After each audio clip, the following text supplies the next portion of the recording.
5 सीटें मिली आपको, क्या कहना चाहते हैं इसके बारे में?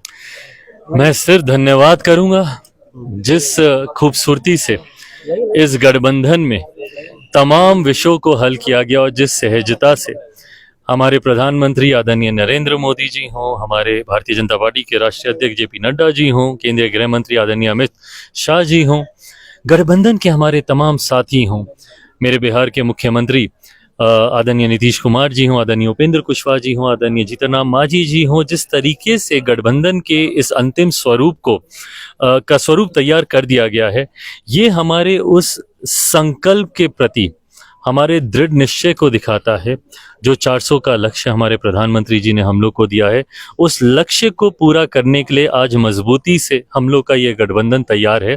उस 400 में से 40 की 40 सीटें बिहार से हम लोग देंगे, ये गठबंधन का वादा है। जमुई से आप सांसद रह चुके हैं, एक सर्वे रिपोर्ट में आया था कि जमुई की जनता आपको वाकई में बहुत ज्यादा चाहती है, हाजीपुर की जनता भी आपको चाहती है, ऐसे में अब जमुई आप किसको भेजेंगे?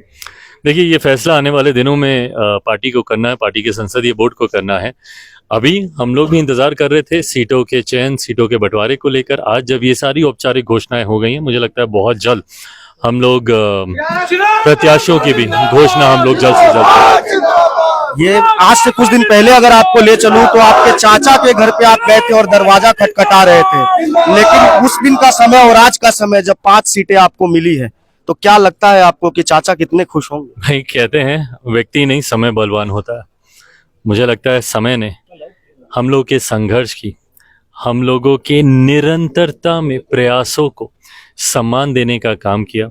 मैं मानता हूं कि आपके संघर्षों को कोई अनदेखा नहीं करता। जब आप ईमानदारी से नेक लक्ष्य की ओर जब आप प्रयासरत होते हैं, मेरे पार्टी के हर एक कार्यकर्ता ने बिना डरे, बिना लड़खड़ाए, बिना घबराए दिन रात मेहनत की और उस मेहनत का ही परिणाम है आज।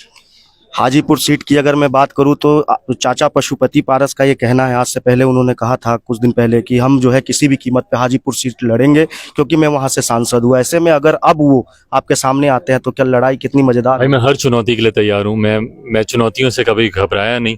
पिछले 3 साल भी मैंने हर चुनौतियों का मैंने सामना किया है, आगे भी उतनी ही मजबूती से करूंगा। पर हाँ, राजनीति में जब तक हूं अंतिम दम तक प्रधानमंत्री जी के साथ रहूंगा, ये मेरे चाचा ही कहते थे। ऐसे में क्या उन्हीं के लक्ष्य में वो रोड़ा बनना चाहेंगे, ये जवाब भी अब उन्हीं को ही देना। आने वाला समय किस तरीके से चिराग पासवान 2025 विधानसभा चुनाव को तैयारी के लेकर भी ये मान सकते हैं कि इसमें बहुत बड़ी भूमिका होने वाली है? बिल्कुल, लोकसभा के ठीक बाद बिहार में विधानसभा के चुनाव हैं और मैं मानता हूं कि लोकसभा सिर्फ एक पड़ाव मात्र है, लक्ष्य विधानसभा है और इसके तुरंत बाद हम लोग उसकी तैयारी में लगे। एनडीए गठबंधन में आप नहीं थे, उसके बावजूद आपने भारतीय जनता पार्टी को उपचुनाव में मदद की, क्या लगता है उसी का जो है आज आशीर्वाद आपको मिल रहा है? भाई, मुझे नहीं पता, बट मैं इतना मैं जरूर मानता हूं कि जब आप चुनाव में होते हैं और जब आप राजनीति में होते हैं, जनाधार, जनता किस पे विश्वास करती है, जनता किसका साथ देती है, ये बहुत मायने रखता है। जनता ने जिस तरीके से हर विपरीत परिस्थिति में मेरा साथ दिया, मुझे लगता है गठबंधन ने भी उसी को सम्मान दिया। तो ये थे हमारे साथ में लोक जनशक्ति पार्टी के राष्ट्रीय अध्यक्ष चिराग पासवान, जिनका ये कहना है कि 5 की 5 सीटों पर उनकी पार्टी 100% रिजल्ट लाएगी। और चाचा पशुपति पारस के जवाब पर उन्होंने कहा कि राजनीति में वो किसी से भी नहीं डरते हैं। अगर पशुपति कुमार पारस अगर उनके सामने आते भी है तो चिराग पासवान का दांव उन पे काफी भारी पड़ सकता है।